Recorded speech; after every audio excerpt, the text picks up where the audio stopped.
boquinha. Vai, Guessa, quer. Vai, Guessa. Essa hoje.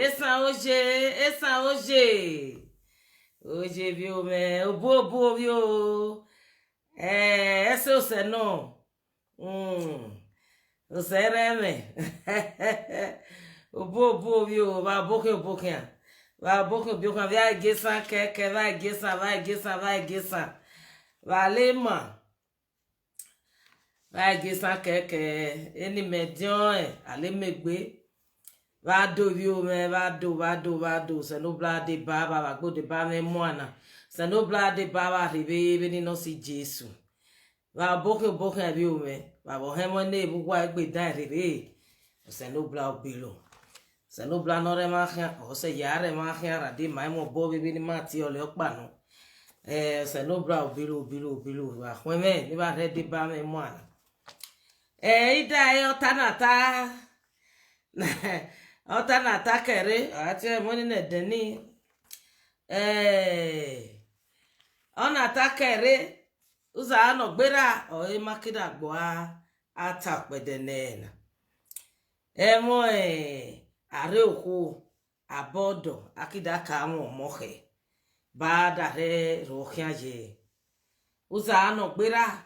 adaka to bokpa bo bokpa ni matabo ni oda yo bono me nebo ebe mare alu emi je ada mi mo na fi o ma boto ni ma na mi ono ko iri ba gbon yeye oda fi ni mo ma boto ebi mare ire elu emi je ebi mare maile mi je ebi mare do to ayeyo mo nese ma elena madaka itoni uza no gbera ni idimse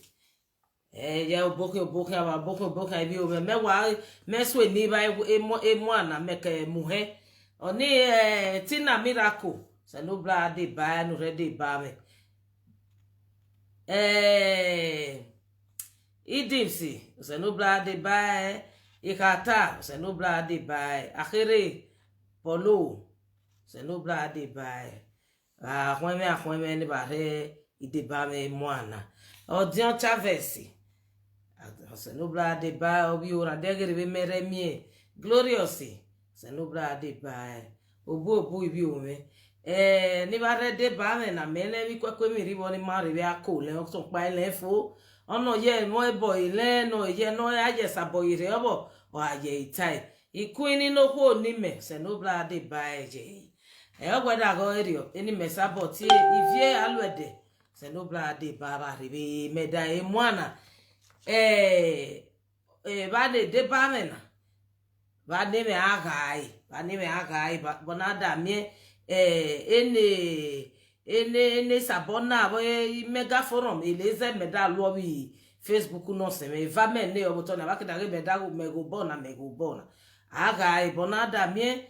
imarebe kwako gbe mare lu emi bonada mie atun isan fun we ni no si Jesu onada ti mai le enu emi ni oki dia bebegbo ibiegbe kebo awa abami ono bode noria abami ono maria enwa ole adati ege ni amale are male oba ho okigimata are tae ele ba ho iri ono osese abaso gweta yeye abaso gwele yeye oni kiye moria bado ibo kama na tabe jobo boni mayo madi edio imwana akida mie ono pere oku o bi oku da ku se gbe obo ekida aribo ekida ko ribo akiko riri aribo o se no bla pa kile besunu ni ono ko kipa no alemi iko eso apa no ene mo re kan gbe ipe soke o heje ba ho na miege ni ono ko ne mo re kan gbe disabo agbe logi mo ne so yi o ki fi omo wo to ila ami ono ke ni ana miebe dan ake uza ana akigale ni uza ana no mo va do mi abai la do mi no le uza ano ke ogbo na ba bi oda ogbo na ba la ino okigbo no dia na gba ani o ami oni mo data na ole aremie onomo eneri vekowa ila oivausa nusa dore atwe ebokeke ni mare a ilu emije elenania okida kiona da mie obo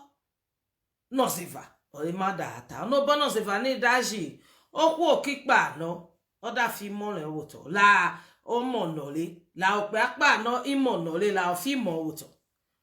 ole akilufo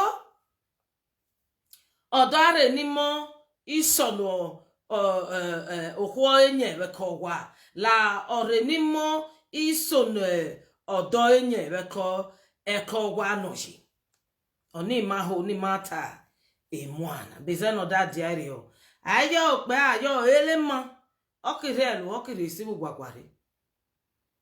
ebela me kikin beke no mo oni ba yere te orande okihemi oyo idali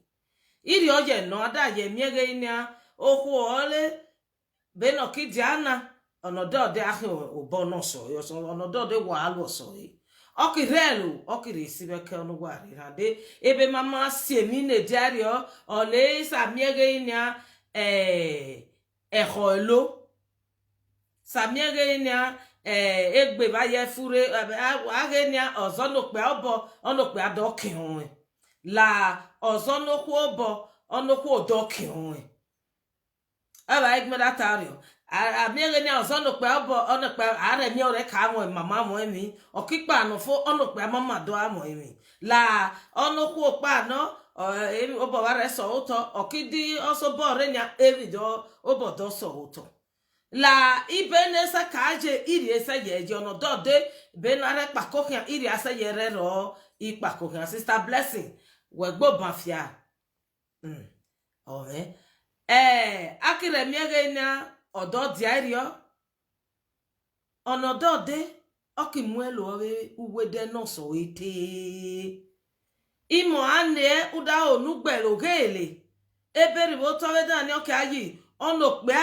oki are gore no no hore a igbeloge moneso nesele kugwe oki are gore na re agbeloge ada miege na enomo o enono ho akimie enomo inono ho ono pe ni mone ono ho no ruge ni imo da vai do atwole o afa moneso lege ada miege na emi vagio levo odole odole no re ka yo do o akin datie ekiko do twa ekiko tai na re do miege inia ole do apa tai ni wo kan ni be ke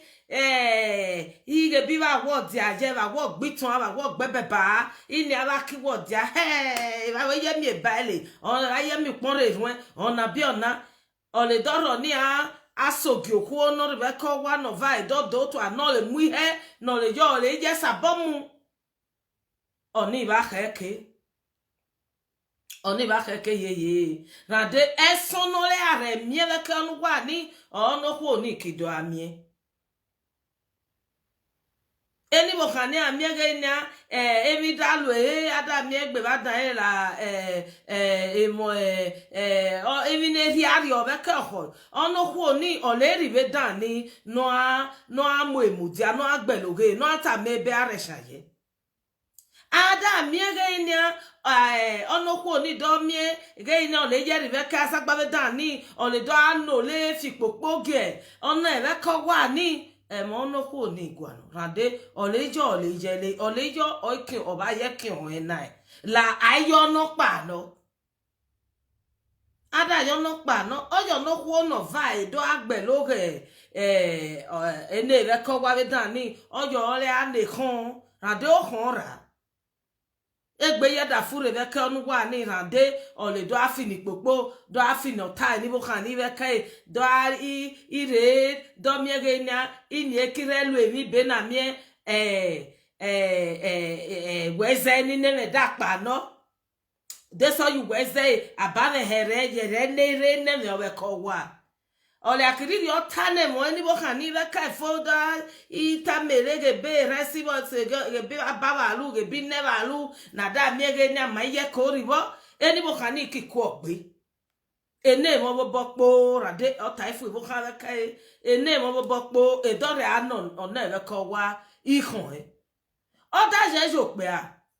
oda je jo pe ada mi ge ni abeni bo kan do mi ge ni o ye le ni bo kan ni re ko wa o da ri bu ke oda nu ge fine abeni popo na bu wa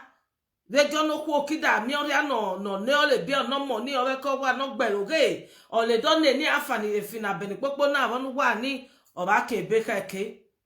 ade akida yo aye sabon le gbe kian o yo kan re o yu gbere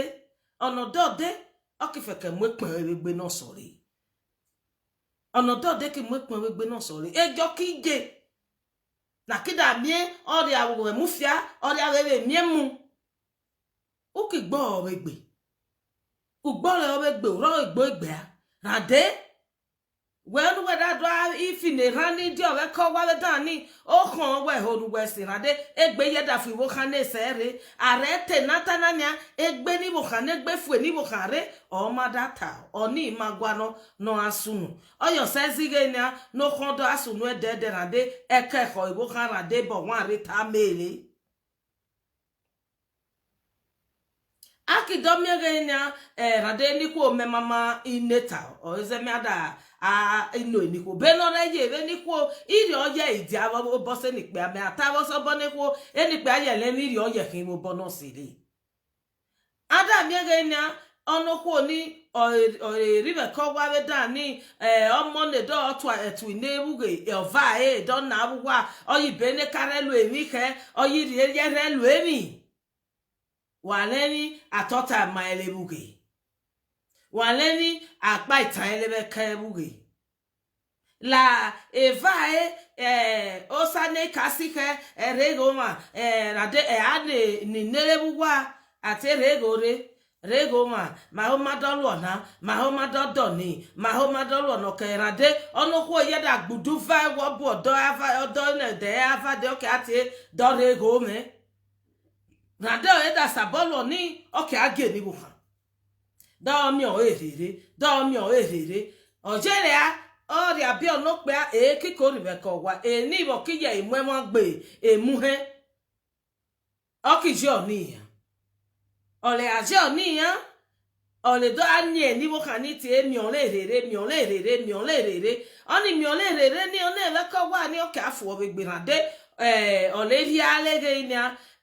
ona sere ni oni me one kine na osi oho o ekiru onai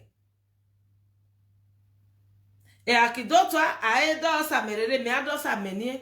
me mo gena re same no ri awo wale mi di same wa to bo do same egeni ukile mi ine ne buge okikpa itan ile ke uji neme mele neme wale mi akikpa itan ile ke na regbera yo se we gbe ni ayeyo good morning sir ayeyo good morning ma ayeyo dige ayeyo suwe walemi anole fini popo owe bugwa oni ba keke bo kama oba keke rade egugwe ki yo we ye da do twai la ayuwe ye do twabo we ayo ko no mo enwan no kire lo si bo uki gbelo regbe wa gbelo regbe de so pe awe ye ki uki gbelo regbe bona da mie onori ani akidage ye we de okay ari be was no that's onori anobo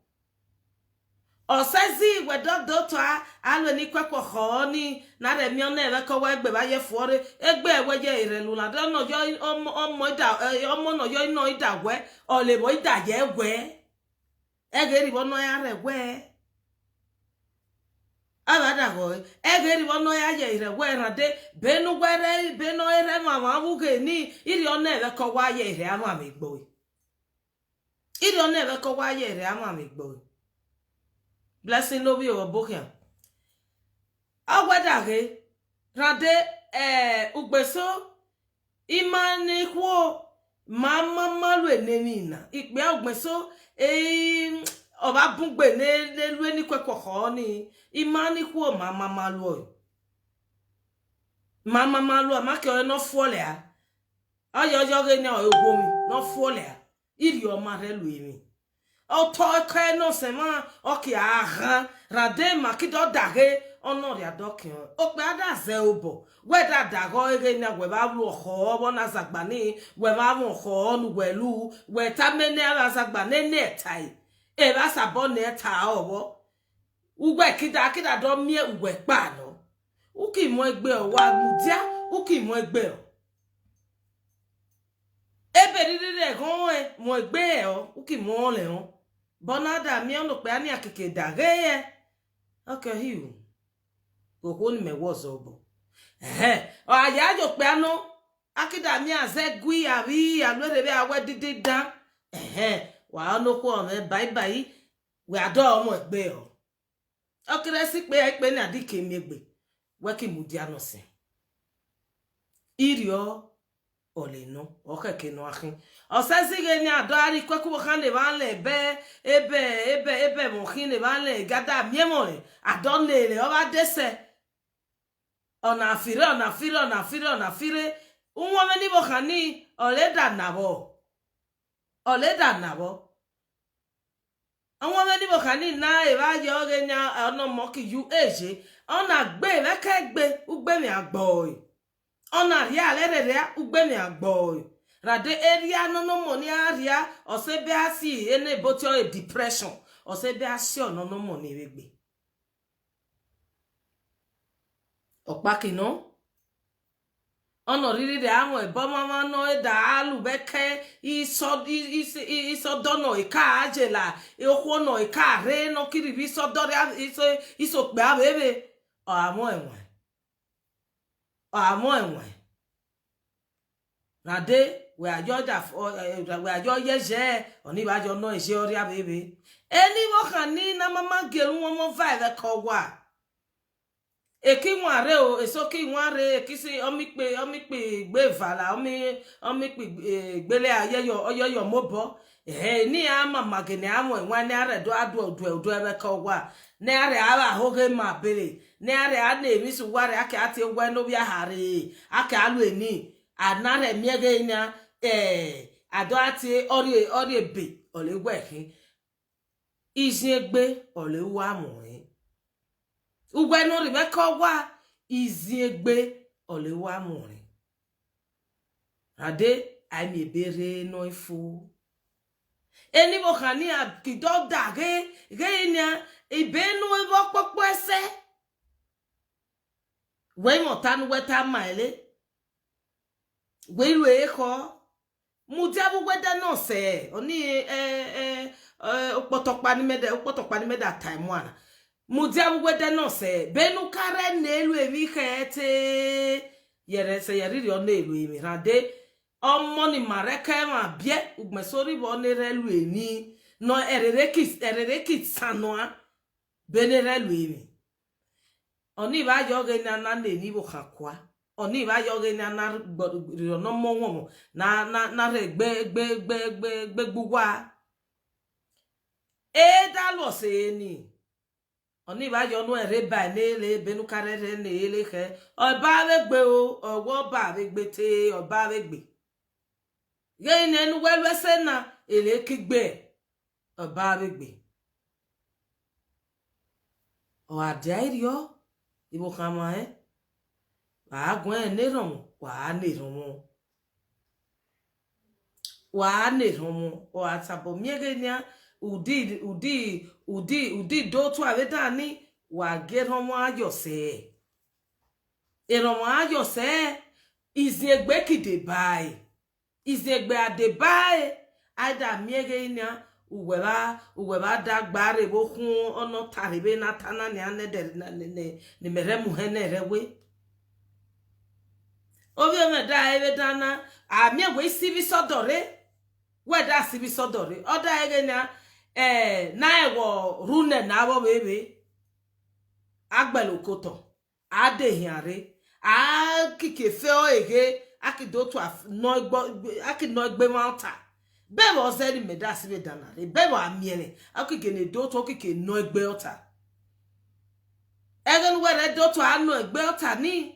egeni we aregene mama wo ho ori abe we ki ho nu we ki re kan rade egen we ka re kan ni we opa khian onu we ki ye na ni we bi mo ki ko khian ewan o akida mo we ke o ewan o akida re lu emi we ke o ina weri bi sonu pe ani la ibo ni mo kan ni weri bi sonu ku oni ni mo kan ni de bai ba ko ri be ko wa elu enyaga be na mi e o we ya bere onu ku we yi nele e ile nele e mo ri bo we ba ka va ni we do yo ge ni inere we kikin uda sabo we da sabo imudi avegi nele da mudi ada mi ine se yeri ba gbon uda sabo rade era no fi kekegbe o eba kikin eri bo ni ba re kike do ijo ge ni ona vai ado anegbe ta rade okwo no mi ore ado oye lo esi oyo arego are mi ge ni abo ekwo no kwo si bo nu gwa re oke owo mi eri ami ole iri odia aba bena kire mi odia iri o ebi meta o yese ye kona wan o ada re lu emi we ke o ni izin egbe ono re ko wa ole amama mo izin egbe eni bo kan ni e da yi bo kan ne mo enwan e akiye do kere ge ni beni ma wo lu se beni ne ma bo ta se ge ni ono ku na ime beni ta se me se ye do kere ono ku na we me bena lo se oboyi ori age mi na beno se yere lu emi ri se yere lu emi na de uda e fi obo were wa fi obo wene e mo kiva e fi obo wene benu ka re ti e ke o cover do lo na oba lo ukizo obo be dan ni ba vai tama onemi na oyo no do lu pede na owe o le lu oba ike o do lu oyo su gbe mi oyo su so mi webo etai be na re miege ni awe ho na mi anyi ono mo ni nye buto oyirio ukina awofo enwan o wakere ahia beke o sezin wejo be no woja awo ria ni ya aria uweda dagbare si wonu wa ni ri rade ono pe da fini mo ni so ekwa upe ano lo ni omo enwan won o da fini mo ne so ekwa ugwe no kwo aweda ena fine ni mokwa bonada miege na we opado to anegbe fu ere wa yejere asana re gbono ne ose yeri boto o wa yere oni boni akida miege na egada hin na hiana nya atenatana ono kwo omubu e avade kogwa bona kogwa nugweje ni omohon nugere omubu e avade kogwa eno le raga na redotwa o ateberi oboho o atafo wa amo amenu are na mu kimo o atafo wa biodegbe wa ge odadagbare na de ejore da gbudu ro obo kho eno re tudi gate ya odo re kan odo bu ya fade ko wa emi o mama wa biegbe ki biegbe na buge ne mama ti miele lu ebe gan wa luole a are obobore ade oyo ri ari wasi we dan ni re are obobore ba gegbe da fo na e ko wa ba gegbe da fo re ole ki mu ihe ni ba mu ba gegbe da fo re bono da ni ba mu no se this ba bo mo enwa ba kre lege na eso ni ba ba re ami ole ki mi o ba ho mi nya mere agogo obo kwede na me yo ni ba ti bona da mi mi pada anya na gbon abona da mi e ba ye itie ono do de ola ono agbon so yo bo oye igbonso yo bona da mi oyi mi opa I tara de benora ri me bo o mere ito semerio beno ye ire ri ori ave bo kho me no age ke no aki ye igbon se ba ye igbon bo la va tie rande mere agogo bo aki tie genya inya ba ye I gole la ba monta ni ba no aki ye no nota me arege ni ba re ire tie rande one agogo o ime re mo bo bonya ebi o bebe kiri be ni odaji ebi o be no be da ni daji me mo ebi so ni meda I time one esan oje esan mega forum agbo mo esan national day ibi o be ba yesan lo sibo ri ba ka ho lota esan national day agbo mo re na re itun esan ohun na re tun emi no se ma ohun ebi ma re lu emi je e ba re ilu emi je bo to esan bi evo ne mama lu emi bo to esan ne ta mama benemi are changer adai erebe ole adalu wonu pedene deni deni dayi upedene zi ihin onya ogie wu ukinovade wonu pena agogo dayi agogi gbe va so dame ada evo ne da ribe dani oda yi chasi nogie not even Nollywood ene wi film eda oni die ribe dani ada ene da aswilo pedene deni epero wadada no se ma ada die ribe dani Dr. afile aizo no fe ada yo di ya ribe dani Diamond White ada yo di ya ribe dani Iglori akwemoha odi ya ribe ni Samono David no nya ni lo ni mere tu diana ada yo di ya ribe dani ene da agbata oge edeni ada ege ni MC Amano aba le MC Amano di ribe dani gole ada MC Woman Boy odi ya ribe dani la vele be ani ani ko ba kai ho ama le ni ma ne upeno kagbera na ka lo o ima me da po a ene fe ke gwa ni kweku ma me ne be da ni ba da ta ma ge be kin aye onu pe na idi ya ribo ada we beauty contest ene mo se ne ne be san di dagbare gole gege ba gwa lo yi ba ru ne ahian ada aribo egi mariri re aje wono to agbon avai ge uge akpon ewo mogbe mo gerebe ene uwa diasa se dani mo erebe o edaje higo sibore ono vade dogwe hotel eboti o ono vade dogwe dani eda higo sibore dai rade odudu emi no dia na vade otono se ewo mogbe bo adara ge ni ahe ise abrosali one ugwano sa abusalini ne hotel sa abusalini eni edada ilu oy edawe I fashion parade ene yupon ekedo agbe ogbere eni ribo edawe imame ne mogbe no se eni ribo edawe ne swilu eni yeribo ene competition ado ategbe eni ribo adi vado tegbe deni ono ki mo se nebere ga akire oni akowe wenege ne de ayiruwa no oni onoge are ono mo se nede ni ono jada re ko eni oge onoge dare ko bawo mogbe ba ahia eni pe a sebo kan ba ru ne ahia awe opo awe opo adeni ada we le kigen gbi ken no ken kigen swilo no san pede ne de ni ki mi be are ni ahia sebo ba gari be kan sebo bonada mie okeke ki pe atu ba ahia sebo are mina he ebo ne mama lo emi pataki bo to esan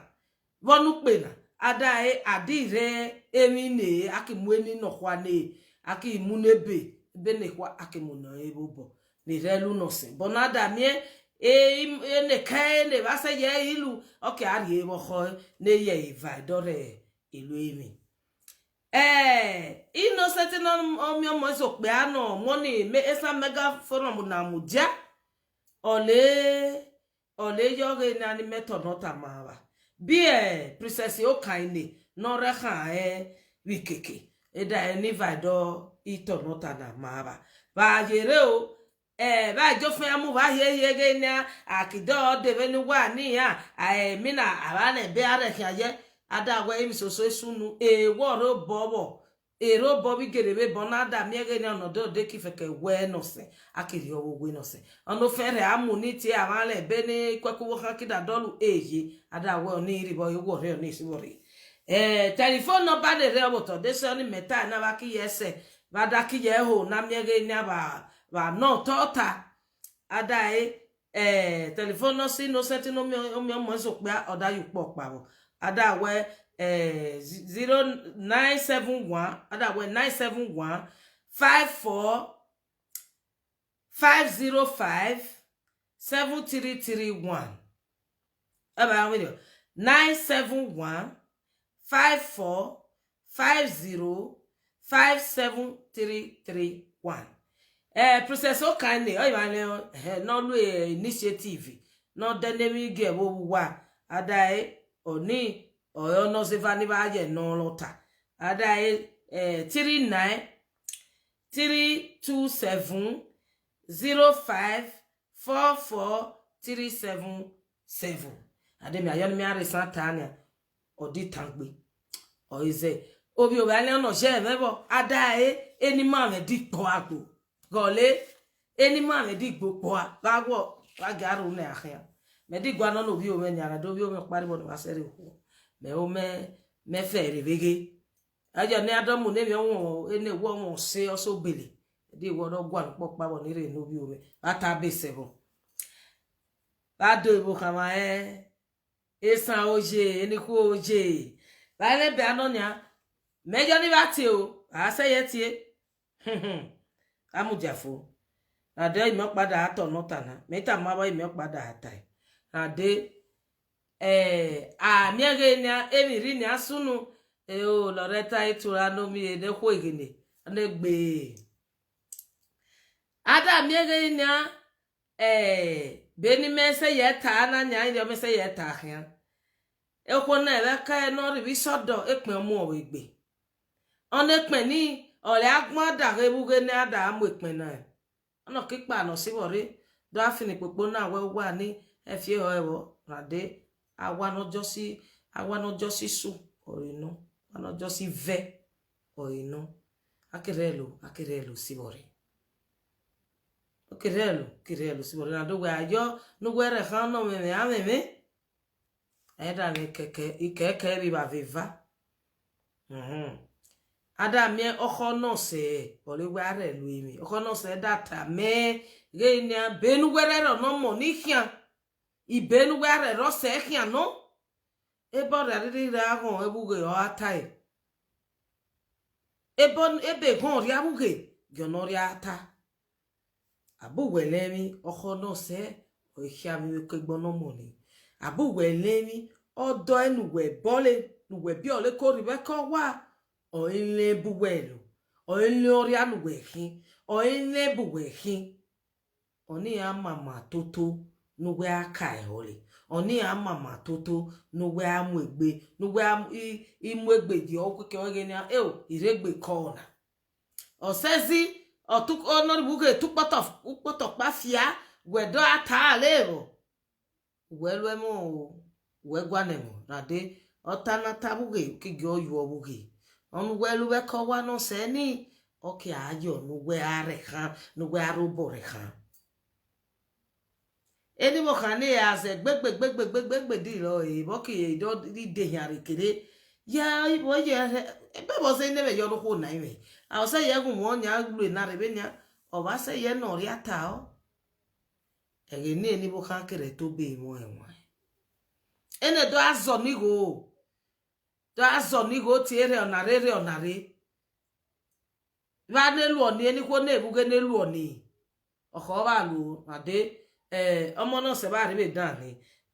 emo se na ona kikere na oribe dan ni egba iribe ni ko ho no pe awo o emi ribe fo to ma bo emi o be yeribo oya no de your goodbye we dey bo tai agare wan lo ba ari pin lo agare pin lo ade eni pe na kida miege nya na de we kika mo khe we ge nya na be ka wa ho ye joria akida tokpare we mo my children akida teva ni mo be wa mi aro gbe pe o gbe ona we ka wa ni oria ori ye inu ware nene buge ure nene be ko kwa osasi wegwo re we ge nene buge opa we ki dage oyiri are lu emi ware nene buge ukiri nene be ko kwa bona da mie oho ke ame oni no re agbe loge enugwe ne nale be ko kwa be dani no ya agbe loge la ege ne refai eloki no emu no re agbe loge ni osesi wedo ati ege no ko me ka re arrive dan no ko me no ege no re arrive dan no ko ni eni welu na ilu yi o ba se lu nu welu na boni me no dagbare ato ni wota oni ba khe ke wota la imani ku o ma ke ati desime wo le be me re je ge ni ahe emi na we kin se me da we fa ani me ka boni ato ni wota ayeto ni rade oni kigbera we kika yo ni iyo yi oni kigbera ayeto ni osasi wedoro anwe ona re ko wa ni no ni ma ti o igbeme re oni sibore ade ota na tamaria otoke ohare yo refia otoke ohe emozedo to abu ebo toke okivado ahore okikedo aho deke refia abayo na refia wewe utoke ole onotake wada atota maria oyokwo ukimawale amonota ukayatai wokama ose mwana ini amene ba gaise ade kere o ara no mono mo tao ole akito boy tanene okoni me gbe woto na ba akito boy afano a keke ni ba rele ono je ba ni ba re luimi me ba yo ni metai na me ba yo ole gbane o yo metai me yo na miere ibo ka ni metai na akire ibo ene bo aye gbene owo ni bi o me ne rebe ne mujana ene agben owo ba ye ire ibo ba ye igo iba re ibo irio ohe kenare a iluimi ba hu awogu ono le mi ge nya ole kamo mobuge oyokwu oyokpe a gbelogele wa ye gbelogele ne be ko wa ropa tan pa ade osoba le aho amale omonolu no ria ugwe no ka ege nya we yere emi ola we yebo emi zen weda e we yere emi zen weda e we yebo gbe a biege nya yo elema okiri ero si agbon waware iri oye oku aba ho na bi o esa mega forum edaba ye nya he ele alu esa national day na lupupe ba hu awo ba garu bo pa ebi ba sabolu me di gale obe mi na no se me nya he I Facebook ba ne me jobe dan ni ba ne me gai esa to the world my man tamagbon rebe bene rege ma kwai ori yo ma say my work bono my bumi and my yemo pe o se no bra de ba wa rebe we ni no si Jesus ibi o me okun o ma luge oni malo ese dagbe ma we ni no si Jesus e ba regbe ma o se no bra okitun enwa okun oni ibo no oni oreji rade ono se mudiana ebe aze ode orivo ibi o me ogbo kin du za no ne novade are mi baba tie mele mi ba digbe ni mi owo ọ̀kẹ́ tó sà nova dèbè nínú sí jésù bà mú pẹ́ wé gbé o oko náà ẹ̀rí sọ́dọ̀ ọ̀lẹ́bọ̀rẹ́ ló èmi yẹ ìmàlẹ́ lè bá sẹ́ bọ́dọ̀ ní yẹ hò ní bọ́dọ̀ ọmọ ẹbọ̀rẹ́ ló èmi yẹ òpẹ́ dàdáre oko tìǹà yóò tìǹà rè ọwọ́ adọ́ ọmọ ìgò ọbọ̀ ààrẹ wọn ló èmi ibi òwe ààrẹ wọn ló èmi àdé wàrẹ́ wọn ló èmi ẹ o sẹ́nubà bò princess no mi akenzuwa no ko isege yi sẹ́nubà dé báyìí obo wi o ọmọ ibi òwe àwọn àwọ̀ òkú gbàjèrè o ìsọdọ́nù yìí wọ́n nù sí ẹ̀ka ehene tí egbẹ́ what do ebo amẹ́mẹ́ kíze what do I need it for èèwọ̀ ní dọ́ ìbánisẹ́ mi gẹ́ àdótò àyè náà fún ebe gbé ọ̀nù wẹ̀dótò àyè ní mọ̀ wọ́n ìpè á ìkó ní ìbànú ẹ̀wúgbà èèmẹ́ ní èbúkẹ́ ní ìsẹ́tì ẹ̀dọ́lì gẹ̀rọ́ fúráìsì àdọ́lì mìíràn ọ̀nà àwùgbà fò ọ̀nà èhìn ẹ̀dàgbà rẹ̀ rí ọmọ rẹ̀ wíkí ó yà bá akínbó ìwọ̀gbó kẹdùsà náà ní novade akínbó ibi òun àwọn ọba ayé níbo kan dó mẹ bàrí báyìí nílé kẹ̀kẹ́ ẹni pé àzí ìhóga yìí ọmọ ẹbí o akínbó ìwọ̀n akínbó yìí.